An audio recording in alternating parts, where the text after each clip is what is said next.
I spent 20 years trying to be invisible, just a security guard, keeping a promise to my wife that I'd leave my past behind. But that all ended the moment I walked through that door and saw what my daughter's husband had done to her. Because 20 years ago, they used to call me Ghost. And some men should never have forgotten that name.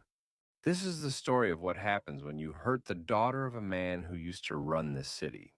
My name is Marcus Kane, and I'm 62 years old. To most people, I'm just another old man counting down to retirement. The young guys at work barely notice me. I sit in that little guard booth, watch the cameras, make my rounds, go home. Simple, quiet, exactly how I wanted it. But that's not who I've always been. 20 years ago, I was someone very different. They called me Ghost back then, Marcus Ghost Kane. I ran the north side. My crew, the Silver Kings, we controlled everything from the docks to downtown. Protection, gambling, nightclubs. If money moved through this city, we got our cut. I was feared, respected, untouchable. Then I met Sarah. Sarah wasn't from my world.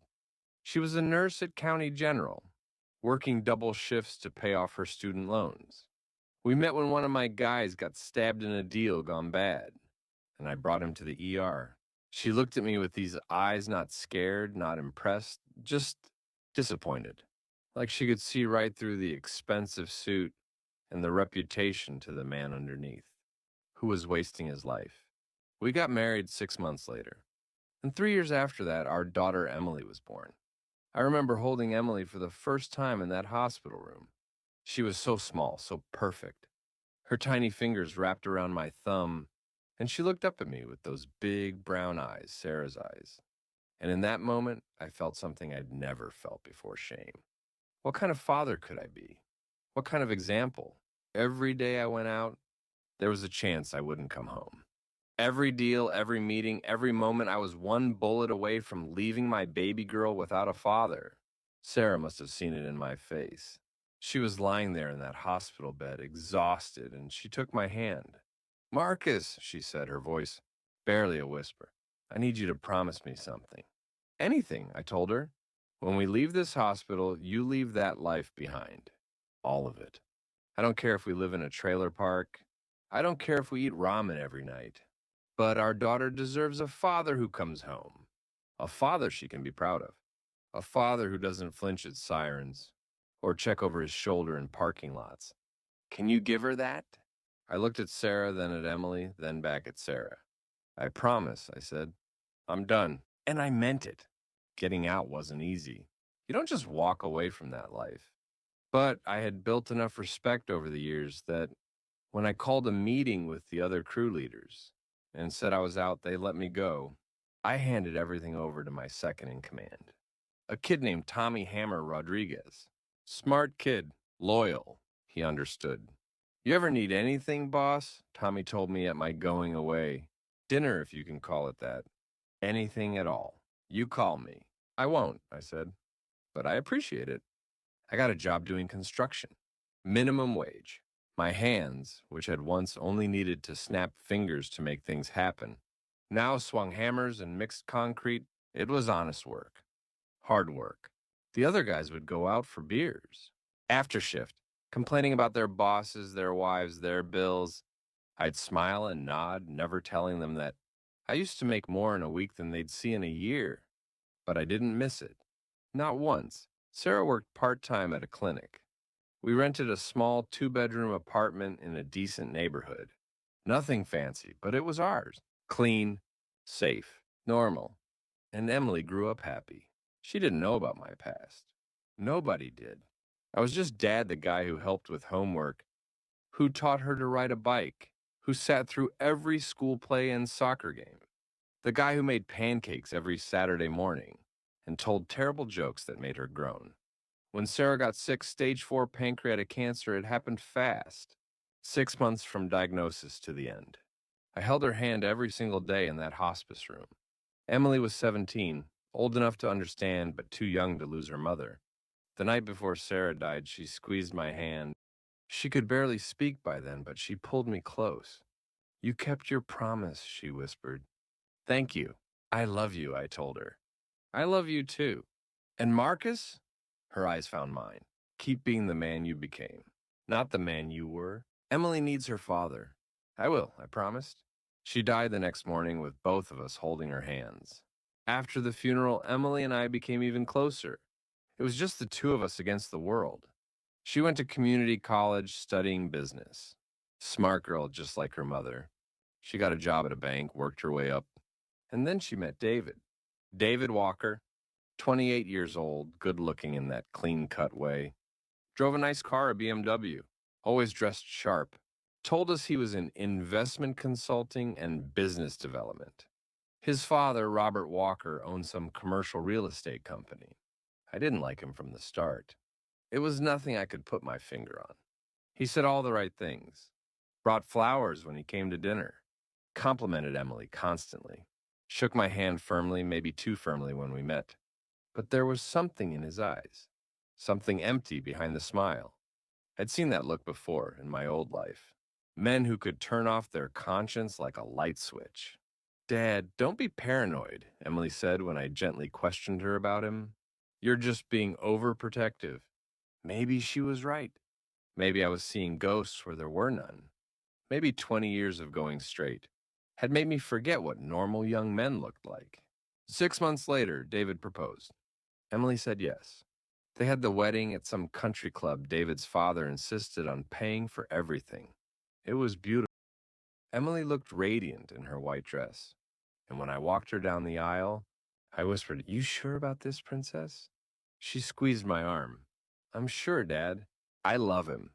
What could I say? She was 24 years old, an adult. If she loved him, I had to trust her judgment. At the reception, David found me at the bar. "Mr. Kane," he said, putting his arm around my shoulder like we were old friends. "I want you to know I'm going to take care of Emily. Treasure her. She's the most precious thing in my life." "You better," I told him, looking him straight in the eye, "because she's the most precious thing in mine." He laughed, squeezed my shoulder. "Absolutely. You have my word." For the first 2 months, everything seemed fine. Emily would call me twice a week. She sounded happy. They'd moved into a nice condo downtown. David's business was doing well. They were thinking about buying a house. Then the calls became once a week, then once every 2 weeks, and when she did call, something was different. Her voice was quieter. She'd pause before answering questions. She'd change the subject when I asked about David. "Everything okay, princess?" I'd ask. "Everything's fine, Dad. Just busy with work." But a father knows. A father can hear the things his daughter won't say. It was a Tuesday night when I decided to surprise her. I'd picked up some groceries, her favorite things from when she was a kid. Strawberries, that fancy chocolate. She liked ingredients for my famous spaghetti sauce. I thought maybe I'd cook her dinner. We'd talk, really talk, like we used to. I had a key to their condo. Emily had insisted I take one, just in case. I knocked first, of course. Waited.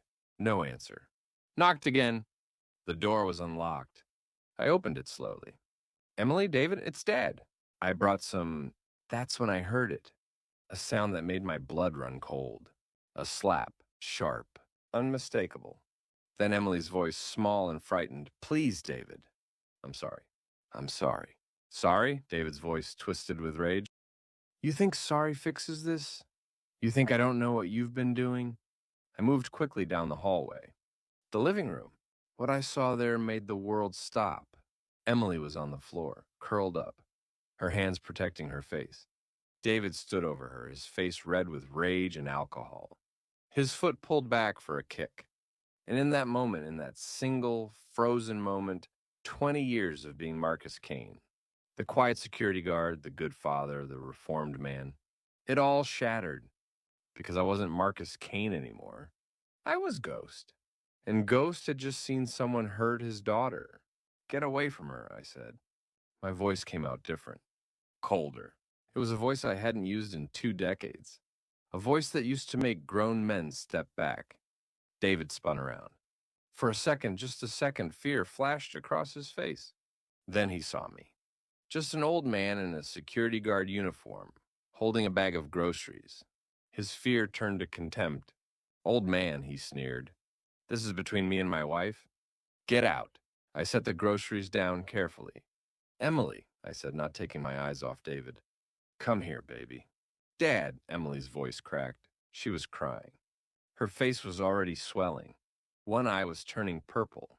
Her lip was split. I'd seen enough. I crossed the room in 3 steps. David didn't even have time to react. My hand shot out, grabbed him by the collar, and slammed him against the wall, hard enough to rattle the picture frames. You made a mistake, I told him, my face inches from his. A big one. Let go of me. He tried to push me off. Might as well have been pushing a brick wall. 20 years older or not, I was still twice the man he'd ever be. Dad, stop! Emily scrambled to her feet. Please, he'll hurt us worse later. His father, they're connected. They're dangerous. I looked at my daughter. Really looked at her. The split lip, the black eye, the fingerprint bruises on her arms, the way she flinched when David moved. This wasn't the first time. How long? I asked her quietly. How long has this been happening, Emily? She looked down, tears streaming down her face. 3 months, she whispered. It started 3 months ago. 3 months, 90 days. While I'd been going to work, coming home, eating my TV dinners alone, watching game shows my daughter had been living in hell, the promise I'd made to Sarah to stay out of that life, to be a good man, to keep my hands clean, it meant nothing if I couldn't protect my own child. I turned back to David. Here's what's going to happen, I said softly. Emily's coming with me. Tonight. Right now. And if you ever come near her again, you're going to learn why they used to call me Ghost. David's eyes widened. Ghost? He'd heard the name. Everyone in this city of a certain age had heard the name. You can't be. Pack a bag, Emily, I said, still holding David against the wall. Just grab what you need. We're leaving. But Dad. Now, baby. Please. She hesitated, then ran to the bedroom. David found his courage or his stupidity. My father's going to hear about this, he hissed. You have no idea what you've just... I tightened my grip on his collar. Your father, Robert Walker. Yeah, I'll be having a conversation with him too. You're dead, David spat. You and your daughter. Both dead, I smiled. It wasn't a nice smile. You know what the problem is with you young punks? You think reputation is something you buy. That connections make you tough. But you've never actually had to fight for anything in your life, have you? I let him go. He stumbled, caught himself against the wall. Emily, I called. You ready? She came out with a small suitcase, tears still streaming down her face. Let's go, princess. As we walked to the door, David called after us. This isn't over. You hear me? This isn't over. I paused at the door, looked back at him. You're right, I said. It's not. We left him there, shouting threats that echoed down the hallway. In the car, Emily broke down completely. I pulled over, held her while she sobbed into my shoulder like she used to when she was little and had a nightmare. I'm sorry, Daddy, she cried. I'm so sorry. I didn't know what to do. He said if I told anyone, he'd kill you. He said his father knew people that they could make it look like an accident, and I couldn't. I couldn't lose you too. Shh, I stroked her hair. It's okay. You're safe now. I've got you. But what are we going to do? They really are dangerous, Dad. His father. I know, I said quietly. I know exactly who his father is. And I did. Because 20 years ago, Robert Walker had been a small-time operator who'd tried to muscle in on Silver King's territory. We'd had a conversation, a very direct conversation about respecting boundaries. He'd backed off. Smart move on his part. Apparently, he'd spent the last 2 decades building an empire of his own. And apparently his son had inherited his arrogance, but none of his survival instincts. That night, lying in my small apartment, Emily asleep in her old room, which I'd kept exactly as she'd left it, I stared at the ceiling and thought about Sarah's last words. Keep being the man you became. Not the man you were, but what if the man I became wasn't enough to protect our daughter? What if being good, being clean, being reformed, what if all of that meant watching Emily live in fear? Sarah would understand. She'd have to. I picked up my phone, scrolled through my contacts, found a number I hadn't called in 20 years. It rang 3 times. Yeah, the voice was older, rougher, but still familiar. Tommy, I said. It's Marcus. A long pause. Then, boss, that really you? Yeah, it's me. Everything okay? You never call. Ever. I closed my eyes. I need your help, Tommy. It's about my daughter. Another pause. When he spoke again, his voice was different, harder. Where and when? Tomorrow, 10 a.m. You remember that coffee shop on 5th? I'll be there. Thanks, Tommy. Boss, he said, and I could hear the smile in his voice. You don't gotta thank me. You know that. For you, anything. I hung up and looked at my hands. They were trembling. Not from fear, from something else. Something I'd kept buried for 20 years. I wasn't Marcus Kane anymore. I was Ghost, and Ghost was about to remind this city why they'd feared that name. The coffee shop on 5th Street looked exactly the same as it had 20 years ago. Same faded awning, same cracked linoleum, same old Italian guy behind the counter, who'd probably been there since the place opened in 1975. I got there early, ordered a black coffee, and sat in the back booth where I could see both exits. Old habits. Tommy Rodriguez walked in at exactly 10 o'clock. I almost didn't recognize him. He'd been 25 when I left the life-lean, hungry, all-coiled energy and ambition. Now he was 45, still built like a brick house, but with gray in his hair and lines around his eyes. He wore a nice suit, but I could see the bulge of a shoulder holster under his jacket. Some things never change. His eyes swept the room until they found me. For a second, his expression was unreadable. Then his face broke into a huge grin. Boss! He practically ran to the booth, hand extended. I stood up and shook his hand. He pulled me into a hug, the kind of embrace that said more than words could. Man, he said, stepping back to look at me. It's been too long. You look good, Marcus. You too, Tommy. I gestured to the booth. Sit. Coffee? Nah, I'm good. He slid in across from me, his eyes never leaving my face. So, 20 years. Not a single call.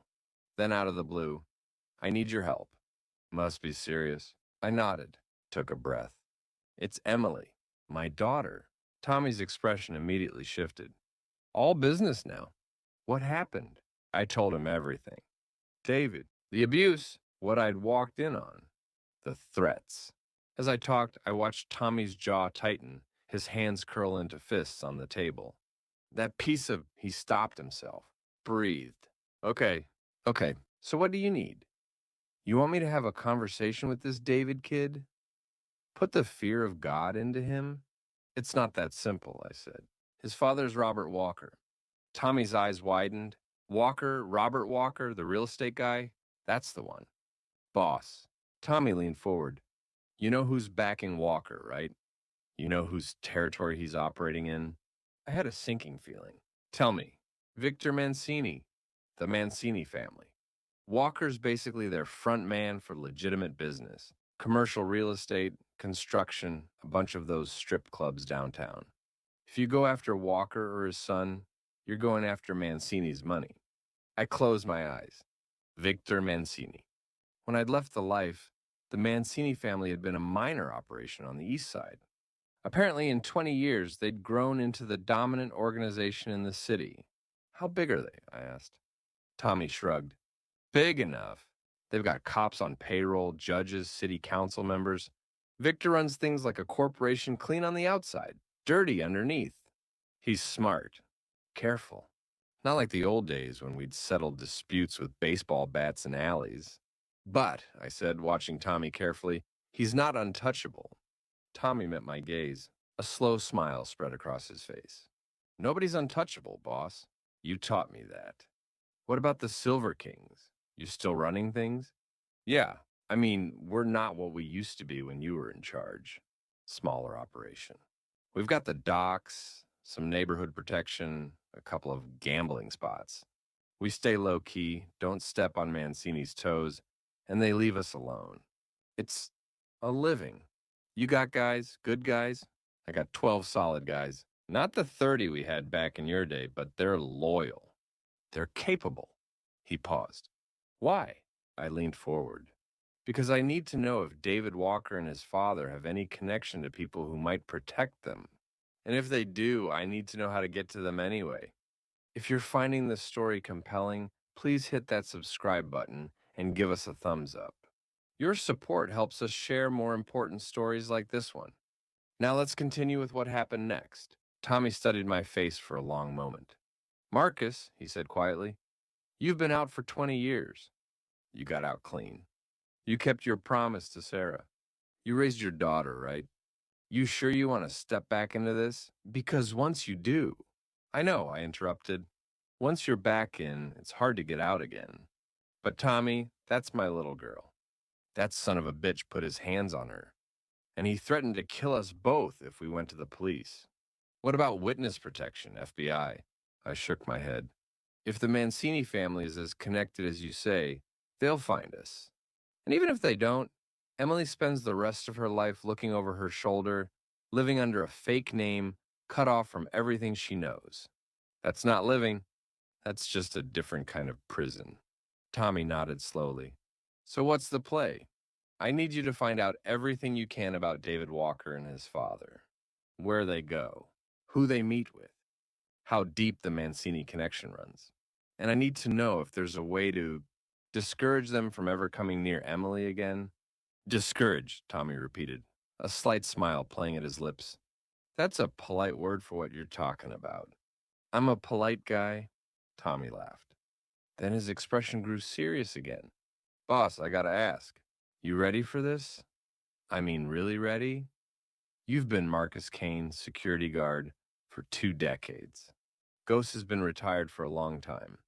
You think you can just flip that switch back on? I thought about Emily's face. The bruises, the split lip, the fear in her eyes. Watch me, I said. Tommy grinned. There he is. There's the ghost, I remember. He pulled out his phone. Give me until tomorrow evening. I'll have intel for you. In the meantime, where are you staying? Walker knows where you live, right? Yeah, a small apartment in Riverside. Not safe. Come stay at one of our safe houses. Bring Emily. I can't just... Boss. Tommy's voice was firm. These people make threats. They follow through. You know that. Until we figure out our next move, you and Emily need to be somewhere they can't find you. He was right. I nodded. Okay, give me the address. Tommy texted me the location. It's a house in the suburbs. Looks normal from the outside. Nobody'll bother you there. I'll have one of my guys outside, just in case. Thanks, Tommy. Don't thank me yet. We haven't fixed anything. He stood up. I'll call you tomorrow night. Keep your phone on. We shook hands again. As he turned to leave, I called out, Tommy? He looked back. How's the life been treating you? Really? He considered the question. Honestly, it's not the same without you, boss. These new guys, Victor Mancini and his crew, they don't have any honor. No code. It's all just business to them.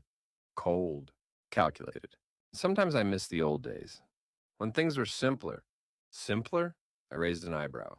We beat the hell out of people for a living. Yeah, but at least we knew why we were doing it. At least there were lines you didn't cross. Now, he shook his head. These guys, they'd kill a grandmother if the profit margin was right. After Tommy left, I sat there nursing my cold coffee, thinking. I'd promised Sarah I'd stay clean. I'd promised I'd be a good example for Emily. And I'd kept that promise for 20 years. But what good was being a good man if you couldn't protect the people you loved? Sarah would understand. She'd have to. I drove back to my apartment. Emily was awake, sitting on the couch in one of my old sweatshirts, her knees pulled up to her chest. She looked about 15 years old. Hey, princess, I said softly. She looked up. Her face was a mess. Both eyes were bruised now. Her lip was swollen and there were fingerprint marks on her neck. Dad, she said, I've been thinking. Maybe I should just go back. Apologize. Tell him I won't leave again. He wasn't always like this. The first few months were good. Maybe if I just... No. I sat down next to her. Emily, listen to me. This is not your fault. Nothing you did or didn't do caused this. You understand me? David made a choice. And that choice was to hurt you. That's on him. Not you, but what if he comes here? What if his father... That's why we're leaving, I said gently. Just for a few days. I've got a friend who has a safe place we can stay. Just until I figure some things out. What things? I took her hand. Princess, there are parts of my life before you were born, before I met your mother that I never told you about. And I didn't tell you because I wanted you to be proud of your old man. I wanted you to think of me as someone good. Emily squeezed my hand. Dad, you are good. You're the best person I know. I wasn't always, I said quietly.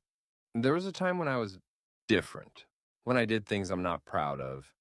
But I left all that behind when you were born because I wanted to be the father you deserved. I don't understand. What are you saying? I met her eyes. I'm saying that I know how to handle men like David and his father, and I'm going to make sure they never hurt you again. But to do that, I have to. I have to become someone I haven't been in a very long time. Dad, you're scaring me. Don't be scared.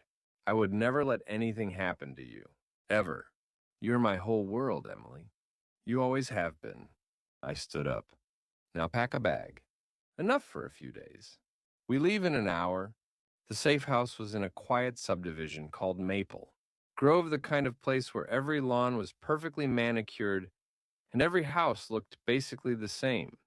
Tan siding, black shutters, two-car garage. Completely ordinary. Completely forgettable. Perfect. Tommy's guy, a kid named Carlos, met us there. Early 20s, respectful, professional. He showed us around 3 bedrooms upstairs, full kitchen, living room with a TV. The basement had been converted into what Tommy called the office secure communications equipment, a gun safe, and a police scanner. Anything you need, Mr. Kane, you just call, Carlos said, handing me a burner phone. Tommy's number's already programmed in. I'll be in the black Suburban across the street. You won't see me, but I'll see anyone who comes near this house. After Carlos left, Emily looked around the place. Dad, she said slowly, who exactly are your friends?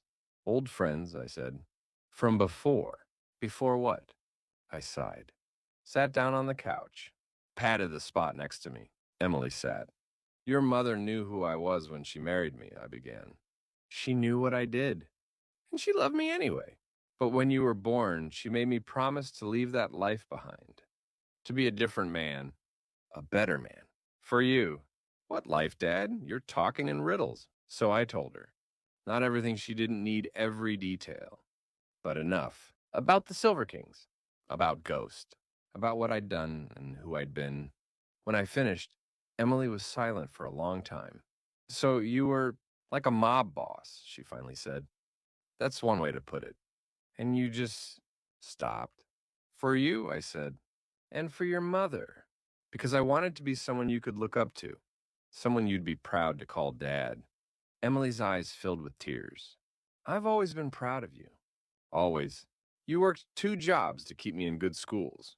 You never missed a single thing I cared about. You taught me how to be strong and kind and how to stand up for myself. She laughed bitterly. Fat lot of good that did me. Emily. No, Dad. I'm serious. You did everything right. You were the perfect father. And I still ended up married to a monster who beat me and threatened to kill us. How's that fair? I pulled her into a hug. It's not fair, Princess. None of this is fair. But I'm going to fix it. I promise you that. She pulled back, looking at me seriously. What are you going to do? Whatever I have to, I said. The next evening, Tommy called. Boss, I got information. A lot of it. And most of it's not good. Tell me. David Walker, 28, only child. On paper, he works for his father's company, Walker Properties, LLC. In reality, he's a coked-up wannabe tough guy who's been skating on Daddy's reputation his whole life. He's got 2 priors for assault, both charges dropped. Money changed hands, witnesses disappeared. Standard rich kid stuff. And the father? Robert Walker, 61. He's legitimate on the surface, owns a dozen commercial properties, sits on some charity boards, plays golf with the mayor. But underneath, he's dirty as they come. Owns 3 strip clubs that are basically brothels. Runs a high-stakes poker game that washes money for the Mancini family. And get this, his secretary, his driver, and his head of security are all Mancini guys. I felt my stomach sink. So there's no way to touch the son without the father getting involved. And no way to touch the father without Mancini backing him up. That's about the size of it, Tommy said. But boss, there's more. I put the word out quiet-like that I was looking into the walkers. And I got a call from someone you might remember. Frank Chen. I remembered him. When I'd run the Silver Kings, Frank had run a smaller crew on the west side. We'd had an understanding, stayed out of each other's way, helped each other out when needed. Stand-up guy. Frank's still around? Yeah, semi-retired like me. Runs a restaurant now, mostly legitimate. But he stays connected, knows what's going on. And boss? He says his niece dated David Walker about 2 years ago. And David put her in the hospital. Broken ribs, broken arm, concussion. She was too scared to press charges. Her family wanted to handle it themselves.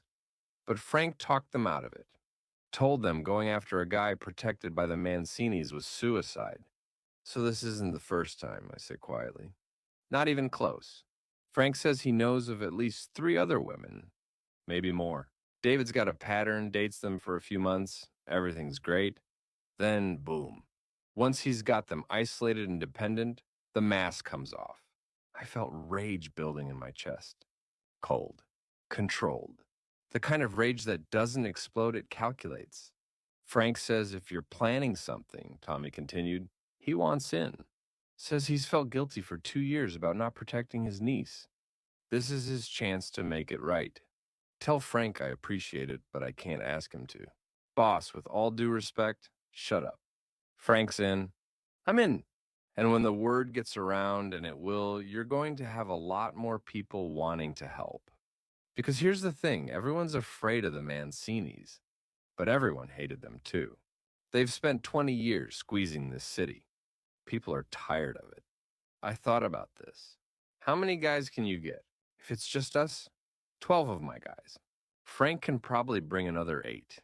Call it 20 total. Against how many? The Mancinis on a bad day? They can field 50 guys, maybe more. But they're spread out. And if we're smart about this, if we move fast and don't give them time to organize, we might have a chance, I finished. Yeah, maybe. I looked over at Emily, who was reading a book on the couch, trying to distract herself. She looked up and gave me a small smile. 20 years. I'd been out for 20 years. I'd kept my hands clean. I'd been the good guy, the reformed man, the proud father. But my daughter needed Ghost. Set up a meeting, I told Tommy. You, me, and Frank. Tomorrow night. Somewhere secure. You got it, boss. And Tommy, start putting together a plan. Best case and worst case scenarios. We're going to need every advantage we can get. Already on it. Boss? Yeah? It's good to have you back. After we hung up, I sat there thinking. Once I did this, once I went after David and his father, there'd be no going back. The life I'd built, the quiet retirement I'd planned, all of it would be gone. But Emily was worth it. She'd always been worth it. I walked over and sat next to her on the couch. She put down her book. Everything okay? She asked. Yeah, I said. Everything's going to be okay. I'm going to make sure of it. She leaned her head on my shoulder like she used to when she was little. I believe you, Dad. I kissed the top of her head. Get some rest, Princess. Tomorrow's going to be a big day. That night, I couldn't sleep. I stood at the window of my bedroom, looking out at the quiet suburban street, and thought about Sarah. Keep being the man you became, not the man you were. I'm sorry, Sarah, I whispered to the darkness. I tried. God knows I tried. But our daughter needs me, and she needs the man I was, not the man I became. Somewhere in the distance, a dog barked. A car drove past. Life went on, normal and quiet and oblivious to the war that was about to begin. I pulled out my phone and looked at an old photo of Emily at her high school graduation. Sarah and me on either side of her, all of us beaming. So much hope in that picture. So much possibility. David Walker had taken that from us. The Mancinis had enabled it, and Ghost was going to make them all pay. The meeting was set for 9 p.m. at Frank Chen's restaurant in Chinatown, a place called Golden Phoenix. Tommy had explained that Frank owned the building, and the basement had been soundproofed back in the day for private poker games. Perfect place for a conversation we didn't want anyone overhearing. I drove there alone, telling Emily I was meeting some old friends to discuss our options. She didn't ask for details. Maybe she didn't want to know. The Golden Phoenix was sandwiched between a nail salon and a convenience store, its red and gold sign glowing in the darkness. The main restaurant was closed. It was past dinner hours, but the front door was unlocked. A young Chinese guy in his 20s nodded at me as I entered. "Mr. Kane?" he asked. "That's me. This way, please." He led me through the empty restaurant, past tables still set with chopsticks and teacups to a door marked "Private," down a narrow staircase, and into a basement that looked like it belonged in a different building entirely. The space was large, maybe 40 feet across. A bar ran along one wall, well stocked. There were several felt-topped poker tables, comfortable leather chairs, and recessed lighting that gave everything a warm, amber glow. This wasn't some dingy basement. This was where serious money had changed hands over the years. Tommy was already there, along with 3 other guys I recognized from the old days. They all stood when I entered. "Boss," Tommy said, grinning. "Right on time." Before I could respond, a door on the far side of the room opened and Frank Chen walked in. Frank had to be in his mid-60s now, but you wouldn't know it to look at him. He was still lean and sharp-eyed, his hair more salt than pepper, wearing an expensive-looking suit. He'd always been the most sophisticated of us, the guy who could sit down with bankers and politicians and fit right in. "Marcus Kane," Frank said, his face breaking into a genuine smile. 20 years. You look good, my friend." We shook hands, then embraced. "You too, Frank. I hear you've gone respectable." "Mostly," Frank said with a chuckle. "Restaurant business is actually legitimate. Mostly, but old habits die hard. Please sit." We gathered around one of the poker tables. Someone had already set out glasses and a bottle of very good whiskey. "First," Frank said, pouring drinks, "let me say how sorry I am about what happened to Emily. No father should have to see his daughter hurt like that." "Thank you," I said quietly. "Second," Frank continued, "I want you to know that when Tommy told me what you were planning, I didn't hesitate. Not for a second. What David Walker did to my niece Lily 2 years ago. I've regretted not acting every single day since. This is my chance to make that right. Frank, you don't have to." He held up a hand. "Yes, I do. We both do. Because if we don't stop men like David Walker, who will? The police, they're bought. The courts, same. These people think they're untouchable." His eyes hardened. "Let's prove them wrong." Tommy unrolled a large piece of paper on the table, a hand-drawn map of the city with various locations marked. "Okay," Tommy said, "all business now. Here's what we know. David Walker lives here." He pointed to a spot in the upscale Riverside district in a condo his father bought him. "Building has security cameras, controlled access. Hard target." "What about when he leaves the building?" I asked. "That's where it gets interesting. David's a creature of habit. 3 nights a week, Tuesday, Thursday, Saturday, he goes to a club called Velvet. It's owned by his father, managed by the Mancinis. He usually shows up around 11, stays until 2 or 3 a.m., leaves drunk off his ass. Alone, sometimes with a girl, sometimes with a couple of his buddies. But boss, here's the thing, Velvet is in Mancini territory. We snatch him there, we're basically declaring war." I nodded. "What else?" "Robert Walker, the father, spends most of his time here." Tommy pointed to another spot. "Walker Properties headquarters. It's a 5-story building downtown. He's usually there from 9 to 6, very regular.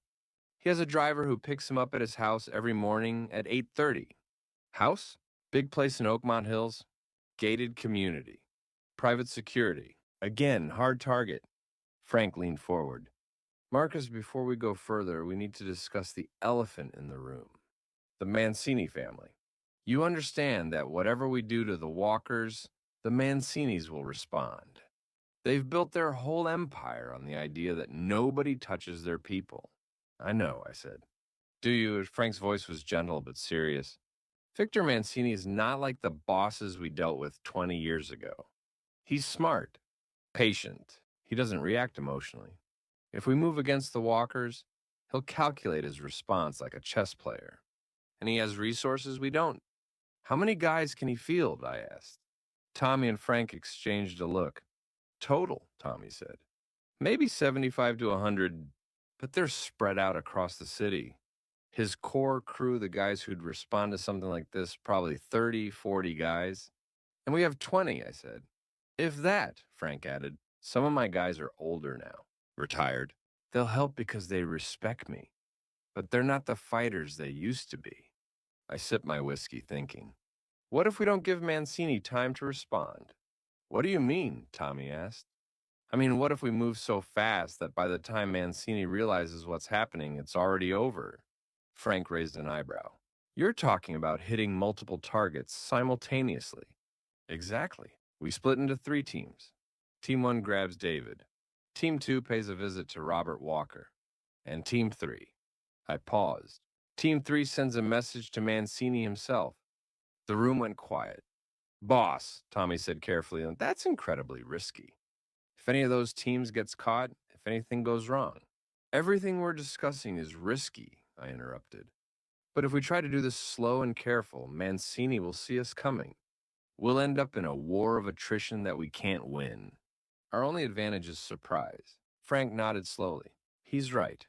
The old way, sending messages, making threats, escalating gradually, that gives them time to prepare. But if we hit hard and fast all at once, he smiled. It might actually work.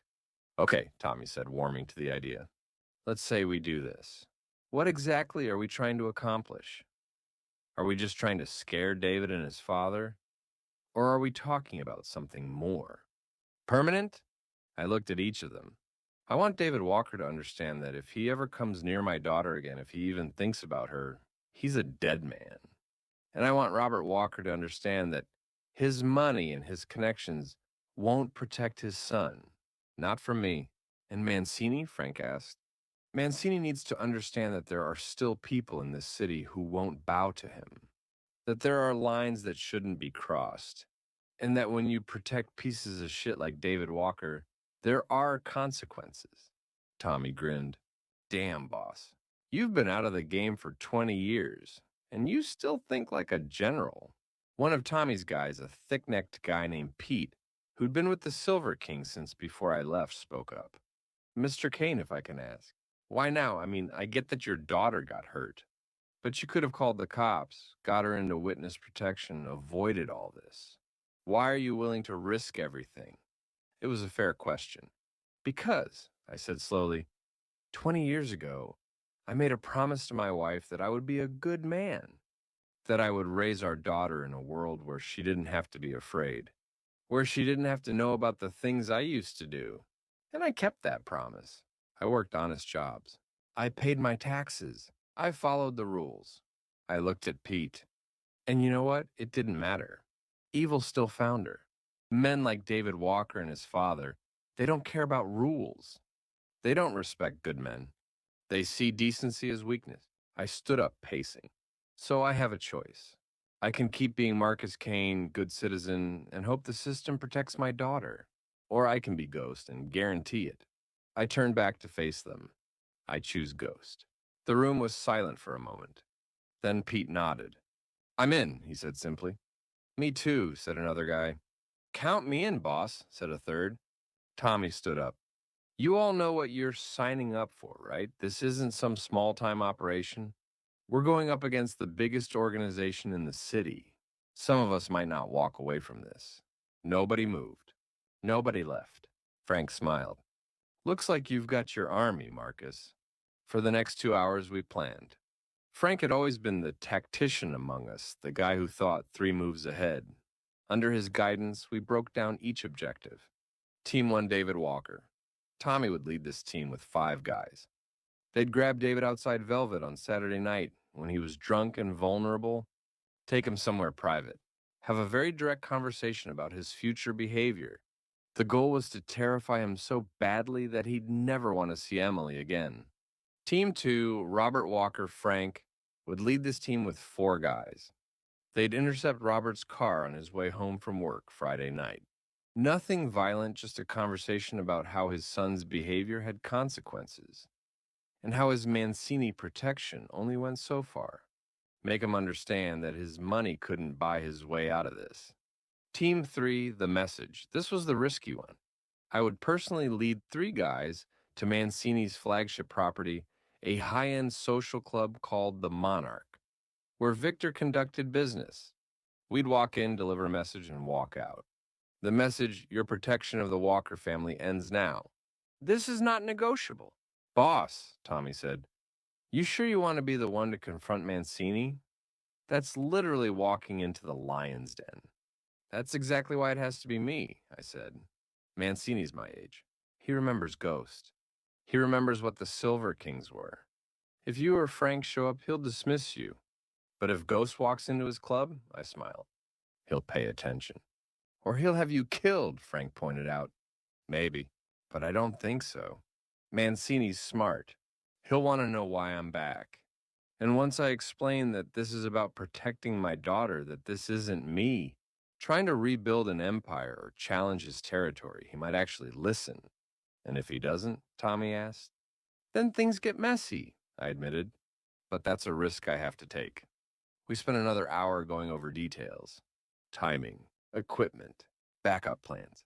By the time we finished, it was past midnight. As people started to leave, Frank pulled me aside. Marcus, he said quietly, I want you to know something. What you're doing coming back after all these years to protect your daughter, it's honorable. Sarah would be proud. Sarah wanted me to stay out of this life, I said. Sarah wanted you to be a good father, and sometimes being a good father means doing hard things. He squeezed my shoulder. You're a good man, Marcus Kane. You were a good man when you were Ghost, and you're a good man now. Never doubt that. After everyone left, Tommy and I sat at the bar, nursing drinks. You scared? Tommy asked. Terrified, I admitted. I'm 62 years old, Tommy. I've got arthritis in my knees. I get winded going upstairs. I'm not the fighter I used to be. You don't have to be, Tommy said. You've got us. We're your fists now. I smiled. When did you get so wise? I had a good teacher. He paused. Boss, can I ask you something personal? Sure. Do you ever regret it? Leaving the life? Going straight? I thought about that. Not for a second. Those 20 years with Emily and Sarah? Best years of my life. Watching Emily grow up, go to school, become this amazing woman. I wouldn't trade that for anything. I swirled my drink. But that doesn't mean I regret what I'm about to do now. No contradictions there? Maybe. I don't know. I guess I'm done trying to figure out if I'm a good man or a bad man. I'm just a father trying to protect his daughter. Let history decide the rest. When I got back to the safe house, it was almost 2 a.m. Emily was asleep on the couch, the TV still on. I turned it off gently, grabbed a blanket, and covered her up. She stirred. Dad? Sorry, Princess. Didn't mean to wake you. How'd it go with your friends? Good. We have a plan. She sat up, rubbing her eyes. What kind of plan? I sat down next to her. The kind that ensures David never bothers you again. That's all you need to know. Dad, Emily. I took her hand. I need you to trust me. Can you do that? She looked at me for a long moment, then nodded. I trust you. Good. Now get some sleep. Real sleep. In a bed. She stood up, but before heading to her room, she hugged me tight. I love you, Dad. I love you too, Princess. More than anything. After she went upstairs, I sat in the dark living room thinking about what was coming. In 3 days, we'd execute the plan. And in 3 days, I'd find out if Ghost still had what it took to protect his family. I pulled out my wallet and looked at a photo I'd carried for 20 years, Sarah, holding baby Emily in the hospital. Both of them looking at me with so much love and trust. I'm doing this for them, I whispered to the photo. For Emily. For the life you wanted her to have. The photo didn't answer. It never did. But somehow I felt like Sarah understood. Friday afternoon, 2 days before we'd grab David, but tonight was Robert Walker's turn. I spent the morning at the safe house, watching Emily. She was healing physically. The bruises were fading from purple to yellow-green. The swelling had gone down. But the psychological damage was harder to see. She startled at sudden noises. She'd freeze up when she heard a car door slam outside. At night, I could hear her crying in her room. David Walker had taken something from her sense of safety, her ability to trust, and no amount of planning or payback could give that back to her immediately. But it was a start. Around 3 p.m., Frank called. It's confirmed. Robert Walker left his office 10 minutes ago. He's headed home using his usual route. We'll intercept him at the location we discussed. You have everything you need? 3 cars, 6 guys, and a very convincing argument. I could hear the smile in Frank's voice. Marcus, we've got this. You focus on tomorrow night. Be careful, Frank. Always am. I hung up and found Emily in the kitchen making tea. Going somewhere? She asked, noticing I'd changed into dark clothes. Just meeting with the guys, going over some final details. She set down her teacup. Dad, I've been thinking. Maybe this is all too much. Maybe we should just, I don't know, move away. Start over somewhere else. You don't have to do this for me. I walked over and took her hands. Emily, if we run, we'll always be running. You'll always be looking over your shoulder, always wondering if today's the day David finds us. That's no way to live. But what if something happens to you? What if... Her voice cracked. I've already lost Mom. I can't lose you too. You won't, I said firmly. I promise you that. I've been doing this a lot longer than you know, and I'm very, very good at it. She searched my face. Who were you really before you were just my dad? I considered how much to tell her, then decided she deserved the truth. I was someone people feared, I said quietly. I ran this city's underworld for almost 15 years. I wasn't the biggest or the richest, but I was the smartest. And I was ruthless when I needed to be. They called me Ghost because I could get to anyone, anytime, anywhere. And because people who crossed me had a way of disappearing. Emily's eyes widened. Did you kill people? Yes, I said simply. No point in lying. Not many. And only when there was no other choice. I'm not proud of it. But I'm not going to pretend it didn't happen. She pulled her hands away, processing this. And you just stopped? Just like that? When you were born, I looked at your tiny face and I realized I had to choose. I could be Ghost or I could be your father. I couldn't be both. I smiled sadly. I chose you. I chose to be the dad who made pancakes on Saturday mornings, who helped with homework, who taught you to ride a bike.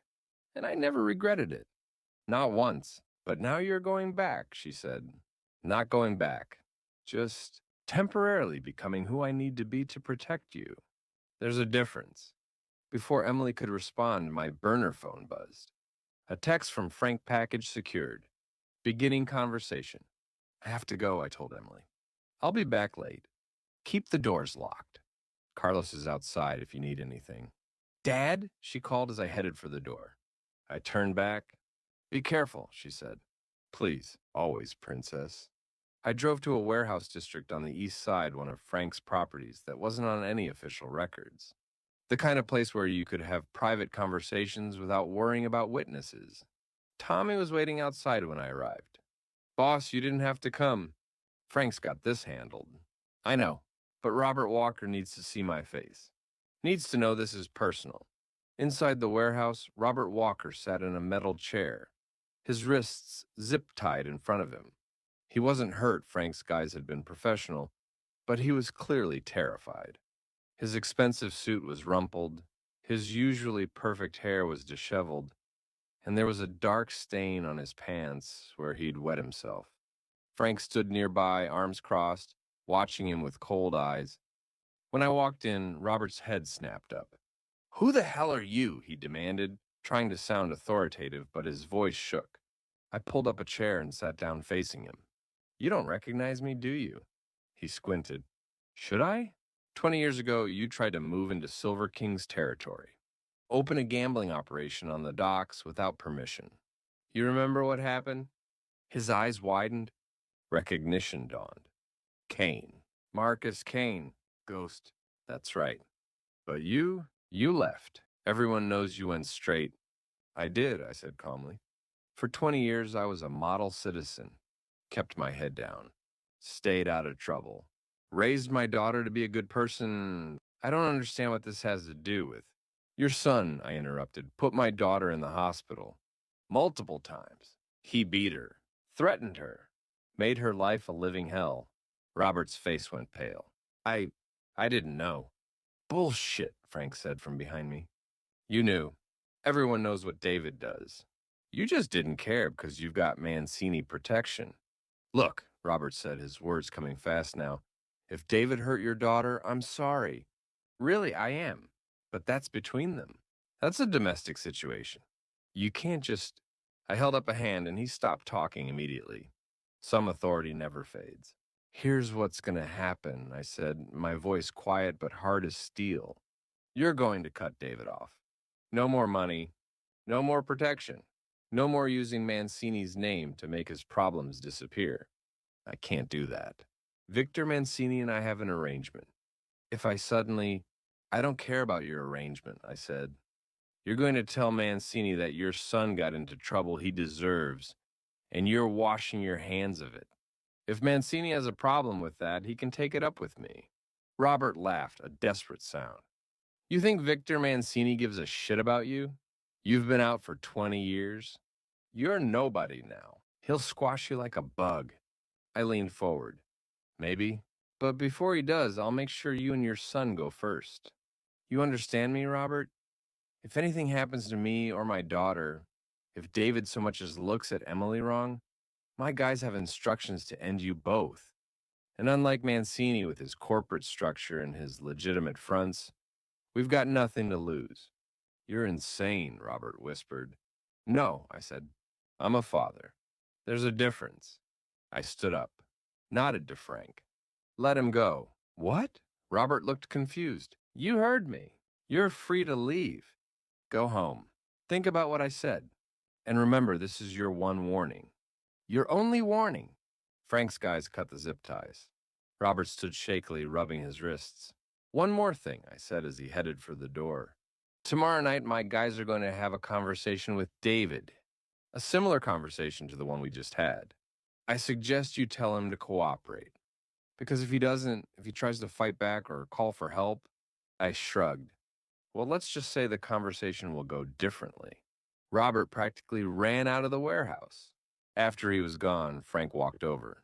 Think he'll listen? He's scared, but he's also been operating under Mancini's protection for too long. He might convince himself we're bluffing. Are we? I looked at Frank. What do you think? He smiled grimly. I think Robert Walker just made the biggest mistake of his life by not taking you seriously. Tommy joined us. Boss, you sure about this? We just threatened a Mancini associate. Victor's going to hear about this within the hour. Good, I said. Let him hear. Tomorrow night, I'm walking into the Monarch anyway. Better he knows I'm coming. You're really going through with that? Frank asked. Meeting Mancini face to face? It's the only way this works, I said. David needs to be scared. Robert needs to be scared. But Mancini needs to understand. There's a difference. That night, I couldn't sleep. I kept thinking about tomorrow, about walking into the Monarch, about confronting Victor Mancini after 20 years away from the life. Mancini had been a nobody when I left, a mid-level operator running a few gambling spots on the east side. But he'd been smart, patient. He'd built his empire slowly, carefully, buying influence instead of demanding it. By the time other crews realized how powerful he'd become, it was too late to stop him. Now, he controlled half the city, and I was about to walk into his headquarters and tell him to back off, either very brave or very stupid. Time would tell which. Around 2 a.m., my burner phone rang. Unknown number. Yeah, I answered. Mr. Kane? The voice was smooth, educated. Not what I expected. My name is Anthony Ricci. I work for Victor Mancini. He'd like to speak with you. I'll be at the Monarch tomorrow night. He knows. He wanted me to call and clarify some things before you arrive. I'm listening. Mr. Mancini respects what you did 20 years ago, the way you ran the Silver Kings, the way you kept your word and left when you said you would. He has no desire for conflict with you. That's good to hear. However, Ricci continued, he also can't allow you to threaten his associates without response. Robert Walker pays for protection. That protection has to mean something, or Mr. Mancini's entire business model falls apart. You understand. I understand that Victor profits from protecting pieces of shit who beat women. A pause. Mr. Mancini doesn't involve himself in domestic matters. What David Walker does in his personal life is about to become Victor's problem if he doesn't distance himself from it, I interrupted. You can tell him I said that. Mr. Kane, may I speak frankly? Please. You're one man. Well, one old man and a crew of maybe 20 guys. Mr. Mancini has 10 times that number. If this turns into an actual war, you'll lose. Badly. Is your daughter's revenge really worth dying for? It's not about revenge, I said quietly. It's about making sure my daughter can sleep at night without being afraid. It's about making sure David Walker never hurts anyone again. And yeah, Anthony, that's worth dying for. Another pause. Mr. Mancini will see you tomorrow night at 9 p.m. Come alone. I'll bring 2 guys. Mr. Kane. 2 guys, I repeated. Non-negotiable. They wait outside, but I need to know I can leave the same way I came in. Ricci sighed. Fine, 2 guys. But Mr. Kane, don't do anything stupid tomorrow. Mr. Mancini's trying to be reasonable. Don't make him regret it. He hung up. I sat there in the dark, phone in my hand, thinking about that conversation. Mancini was smart, sending a messenger instead of responding with immediate violence. Testing to see if I was serious or just posturing. Tomorrow night, he'd find out. I must have eventually dozed off, because the next thing I knew, sunlight was streaming through the window and Emily was gently shaking my shoulder. Dad, wake up. You fell asleep on the couch. I sat up, my back protesting. 62-year-old bodies weren't meant to sleep sitting up. What time is it? Almost 9. I made coffee. I followed her to the kitchen, where she'd laid out a full breakfast: eggs, bacon, toast. What's all this? I woke up early, couldn't sleep, so I figured I'd cook. She smiled, but it didn't reach her eyes, like Mom used to when she was worried about something. I pulled her into a hug. Everything's going to be fine, Princess. You keep saying that. Because it's true. She pulled back, looking at me seriously. I heard you on the phone last night. You're meeting with someone dangerous tonight, aren't you? No point in lying? Yes. And there's a chance. She couldn't finish the sentence. I took her face in my hands. Emily, listen to me. I have been in this world longer than you've been alive. I know how to handle myself, and I'm not going in there reckless or stupid. I'm going in there to have a conversation. That's all. Promise me you'll come back. I promise. We ate breakfast together, mostly in silence. I could see the worry in her eyes, but I also saw something else: trust. She trusted me to handle this, even though she was terrified. That trust was worth more than anything. Around noon, Tommy called. Boss, we're set for tonight. I've got the team ready to grab David at 11:30 when he leaves Velvet. Frank's guys are on standby in case we need backup. And I've got Marcus, Chen, and Pete ready to go with you to the Monarch. Good. Where are we meeting? Frank's restaurant. 8 p.m. We'll go over everything one last time, then head out. At 7:30, I got ready. Dark jeans, black t-shirt, leather jacket. I strapped on a shoulder holster with a Glock 19, a gun Tommy had provided. I hadn't carried a weapon in 20 years, but some muscle memory never fades. The weight of it felt familiar, comfortable even. Emily watched from the doorway as I checked the gun, loaded a magazine, chambered a round. You look different, she said quietly. Different how? I don't know. Harder. Like someone I don't know. I holstered the gun and walked over to her. I'm still your dad, Emily. That never changes. But tonight I have to be Ghost too. Can you understand that? She nodded slowly. Just come back to being dad, okay? I will. I promise. Carlos drove me to Frank's restaurant. The Golden Phoenix looked different at night. The neon sign casting red and gold shadows. The windows dark, the street mostly empty. Inside, Tommy, Frank, Marcus, Chen, and Pete were waiting. They were all armed, all dressed similarly to me, dark clothes, practical gear. Okay, Tommy said, unrolling a map on one of the poker tables. Let's go over this one more time. For the next 30 minutes, we reviewed every detail. The plan was simple. Tommy's team would snatch David from outside Velvet, take him to a secondary location, and have a very direct conversation about his future behavior. Meanwhile, I would walk into the Monarch with Marcus and Pete, meet with Mancini, and deliver our message. Remember, I told everyone, the goal isn't to start a war. It's to end one before it begins. We scare David into leaving Emily alone forever. We make Robert understand his money can't protect his son. And we make Mancini understand that we're serious, but we're not looking to challenge his territory. And if Mancini doesn't accept those terms, Frank asked, then things get complicated, I admitted. But I don't think it'll come to that. Mancini's smart. He'll see that this is about principle, not profit. He'll understand. And if he doesn't, Pete pressed, I met his eyes. Then we fight, and we accept whatever comes from that. At 8:45, we left the restaurant. Tommy and his team headed for Velvet. Frank went to his backup position ready to respond if either team needed help. And I, along with Marcus, Chen, and Pete, drove toward the Monarch. The Monarch was everything you'd expect from a high-end criminal enterprise, pretending to be legitimate. It occupied the top 3 floors of a downtown high-rise, with a private entrance off the main lobby. The exterior was all glass and steel, modern and expensive-looking. We parked across the street. I could see 2 guys in suits standing outside the entrance, obviously security. You sure about this, boss? Pete asked from the back seat. No, I said honestly. But we're doing it anyway. Marcus Chen, who'd been mostly quiet all evening, finally spoke. Mr. Kane, Frank told me stories about you. About Ghost. He said you once walked into a room with 15 guys who wanted you dead and walked out with all of them working for you instead. That true? I thought back to that night almost 25 years ago. Yeah, that happened. How'd you do it? I made them understand that I wasn't there to destroy them. I was there to make them an offer that benefited everyone. Sometimes the best weapon isn't a gun, it's a deal that makes sense. You planning to make Mancini a deal? Something like that.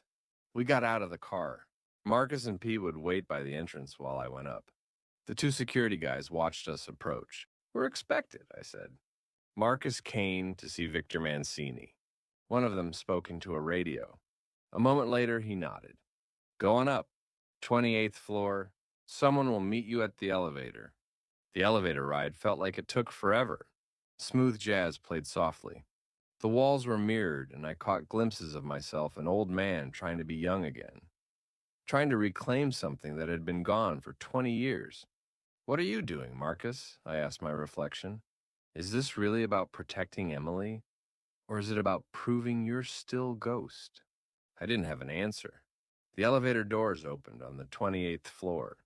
A young guy in a suit, probably Anthony Ricci, waited there. Mr. Kane. This way, please. He led me down a hallway decorated with expensive art, past several closed doors, to a large office at the end. He knocked twice, then opened the door. Mr. Mancini, Marcus Kane is here. Send him in. I walked into the office, and the door closed behind me. The room was massive, probably 40 feet across, with floor-to-ceiling windows offering a view of the entire city. A huge desk dominated one end, but that wasn't where Victor Mancini sat. He was on a leather couch near the windows, a drink in his hand, looking relaxed and comfortable.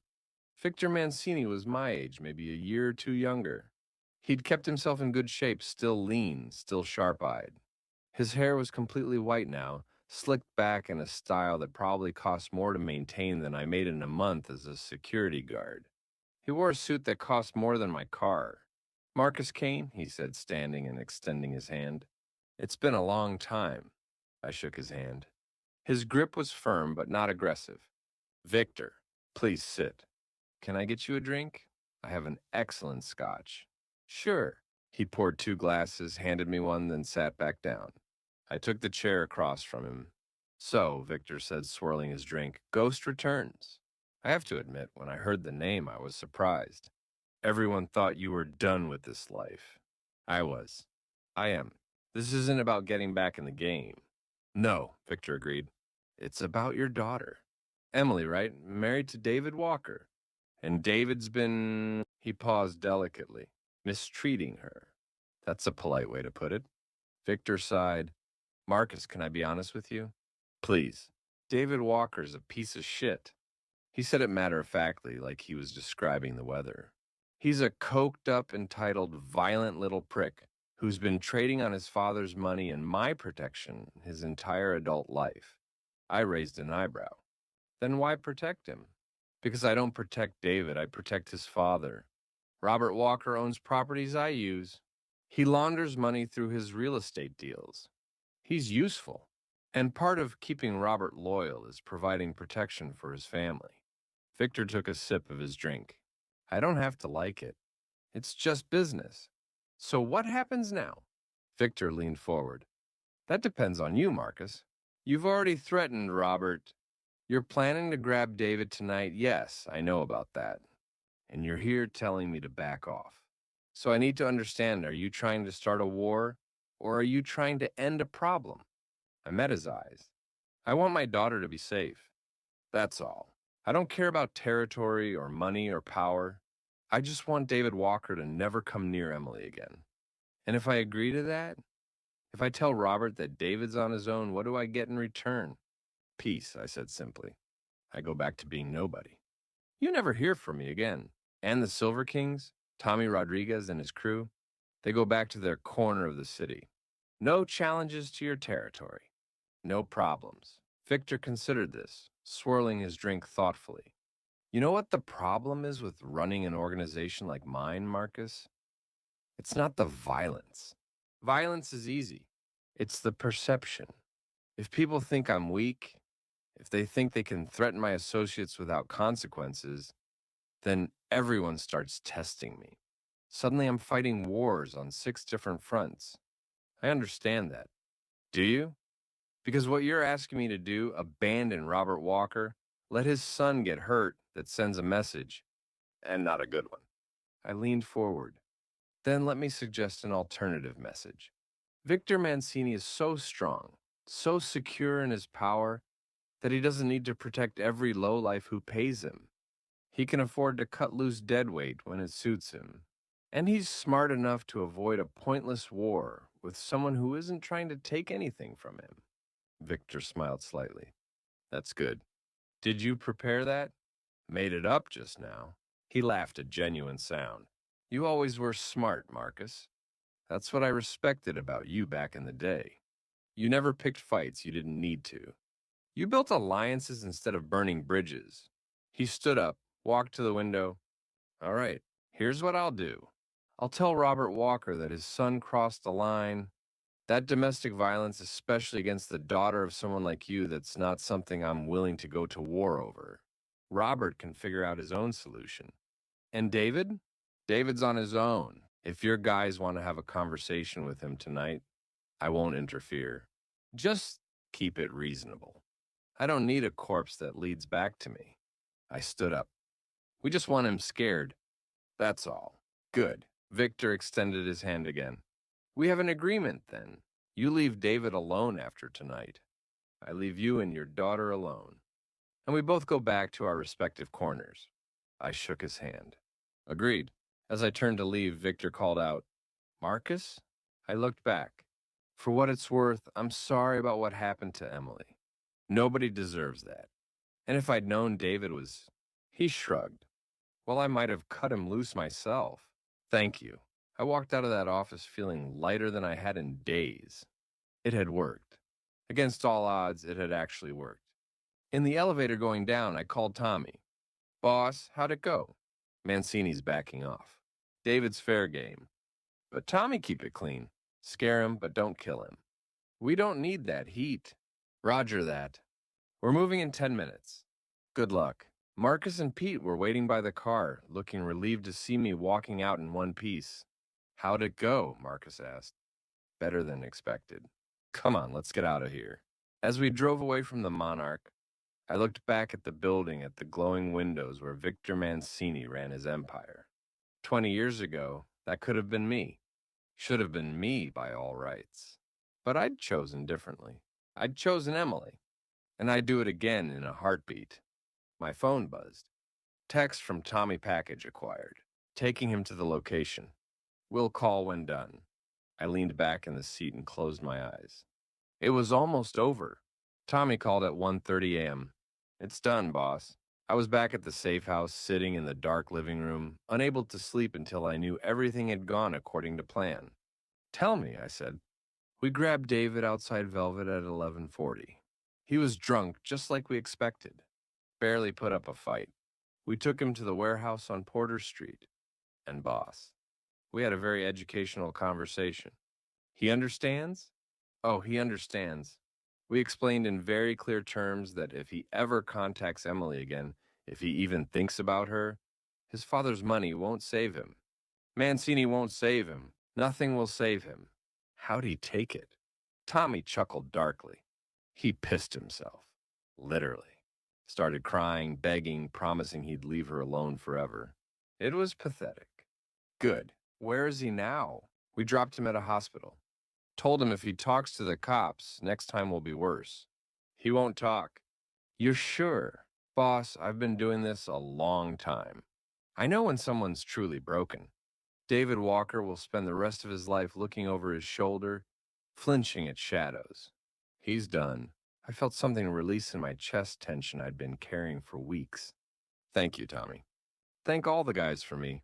They were honored to help. You know that. He paused.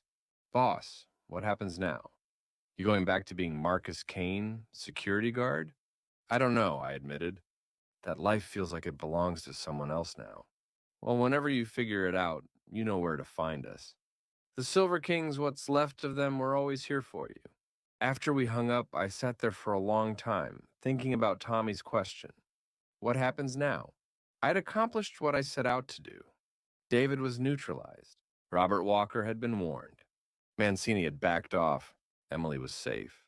But I couldn't just go back to sitting in a security booth, watching cameras, pretending the last 2 weeks hadn't happened. That man, Marcus Kane, the quiet security guard, he'd been a role I'd played for 20 years. A necessary disguise. But maybe it was time to be someone else. Someone who was neither Ghost nor the security guard. Someone new. The next morning, I woke up to the smell of pancakes. I walked into the kitchen and found Emily at the stove, flipping pancakes like I'd taught her when she was 8 years old. Morning, Dad, she said, smiling.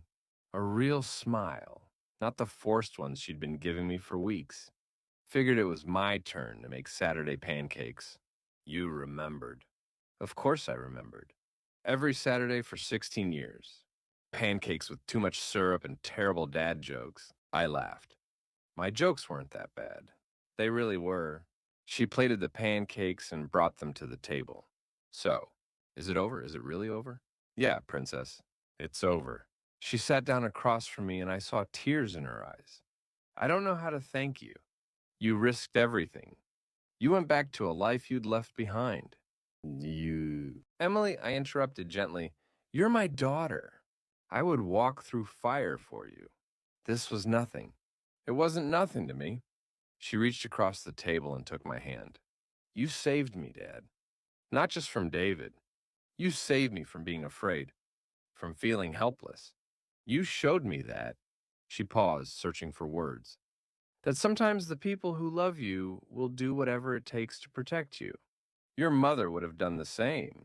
I know, and she'd be proud of you. I know you think you broke your promise to her, but, Dad, you didn't. You promised to be the father I deserved. And you are.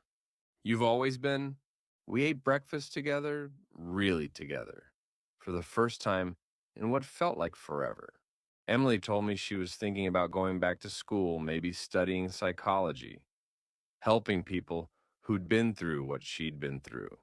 I told her I thought that was a great idea. What about you? She asked. What are you going to do? Honestly, I have no idea. But I figure I've got time to figure it out. Around noon, Frank called. Marcus, you busy? I'd like to run something by you. Sure. What's up? Not over the phone. Can you meet me at the restaurant? An hour later, I was back at the Golden Phoenix. Frank was waiting at one of the tables, 2 cups of tea already poured. Thanks for coming, he said as I sat down. I wanted to talk to you about an opportunity. What kind of opportunity? I've been running this restaurant for the last 10 years. It's been good, steady money, legitimate, respects from the community. But I'm getting old, Marcus. I'm 65, and I've been thinking about retirement, spending time with my grandkids, maybe traveling with my wife. Sounds nice. The thing is, I need someone to take over the restaurant, someone I trust, someone who understands the particular clientele we sometimes serve. I raised an eyebrow. You're offering me a restaurant? I'm offering you a business, a legitimate business that also happens to be a neutral meeting ground for people in our world.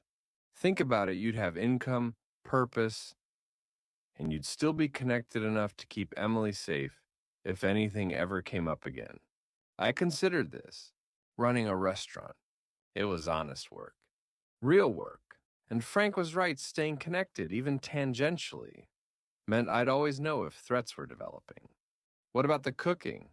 I make a mean spaghetti sauce, but I don't know anything about running a kitchen. I'd stay on for 6 months, teach you everything. And my head chef, Mr. Wong, he's been with me for 15 years.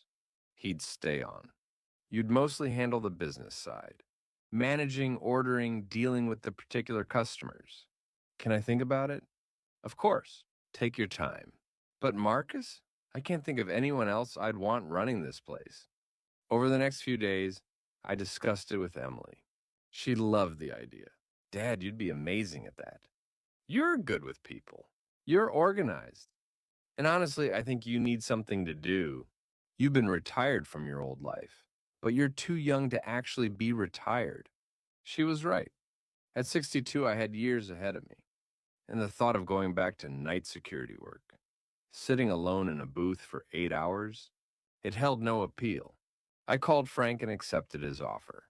The transition took about 4 months. Frank taught me everything: how to manage inventory, how to handle the books, how to deal with inspectors and suppliers. But more importantly, he taught me how to run the Golden Phoenix as what it really was, a Switzerland, a place where people from different crews could meet and talk without worrying about violence or betrayal. The most important rule, Frank told me, is that what happens here stays here. People need to know they can speak freely, make deals, settle disputes. You enforce that rule absolutely, and this place becomes invaluable. Emily got accepted to grad school, a psychology program at the state university. She moved into a small apartment near campus, and for the first time in months, I saw her truly happy, excited about the future instead of afraid of the past. She'd filed for divorce from David, who'd signed the papers immediately without contest. According to Tommy's sources, David had quit his job at his father's company and moved to another state. Good riddance. Robert Walker, meanwhile, had distanced himself from the Mancinis. He still ran his real estate business, but he'd become much more low-key. Apparently, our conversation had made an impression. 6 months after everything went down, the Golden Phoenix had its grand reopening under new management. Emily insisted on being there for opening night. "I'm so proud of you, Dad," she said, looking around the restaurant. We'd redecorated slightly new paint, new furniture, but keeping the essential character of the place. "This is perfect for you." Tommy and his guys came. Frank and his crew. Even some of Mancini's people showed up, a sign of respect, I supposed. The message was clear: the Golden Phoenix remained neutral ground. Around 10 p.m., when things were winding down, a familiar figure walked through the door. Victor Mancini, dressed in an elegant suit, his silver hair perfectly styled. The restaurant went quiet. Victor smiled and walked over to where I stood by the bar. "Marcus, I heard you'd taken over from Frank. Thought I'd pay my respects." "Mr. Mancini," I said, shaking his hand, "can I get you anything? We have that scotch you like." "Just a quick drink. I can't stay long." He looked around the restaurant approvingly. "You've done well with the place. Frank always ran a classy operation, but I think you've elevated it." We sat at the bar. I poured us both a drink. "I wanted to tell you," Victor said quietly, "that your daughter's ex-husband, he won't be a problem anymore. He's moved to Arizona. New job, new life. I've made it clear that if he ever returns to this city, he's unwelcome." "I appreciate that." "And Robert Walker is no longer under my protection. He knows this. He's been humbled, let's say. Again, I appreciate it. Victor raised his glass. To new beginnings, and to old warriors finding peace. We clinked glasses. After Victor left, Emily came over. Was that really Victor Mancini? Yeah. And he was friendly. Turns out even mob bosses can be reasonable when you approach them the right way. She shook her head, smiling. My dad, the diplomat. As the night wound down and the last customers left, I stood at the window of the Golden Phoenix, looking out at the city. My city. The same streets I'd walked 20 years ago as Ghost, then as Marcus Kane, security guard, and now as, what, Marcus Kane, restaurant owner, Ghost, retired? Maybe I was both. Maybe I'd always been both. Emily came and stood next to me, slipping her arm through mine. And somehow that feels like victory. Sarah would be proud, I think. Not because I stayed completely clean. Not because I never went back to being Ghost. But because when our daughter needed me, I did what had to be done. And then I found my way back to the light. That's all any of us can do, really. Make mistakes, do our best, protect the people we love, and find our way back to the light. I turn off the lights in the Golden Phoenix, lock the door, and head upstairs to my apartment. Tomorrow I'll wake up early, make coffee, open the restaurant, feed people, maybe give another troubled kid a job. Listen to Tommy's stories. It's a simple life, a good life. The life of Marcus Kane, not Ghost, not the security guard, just me. And that's enough. That's more than enough.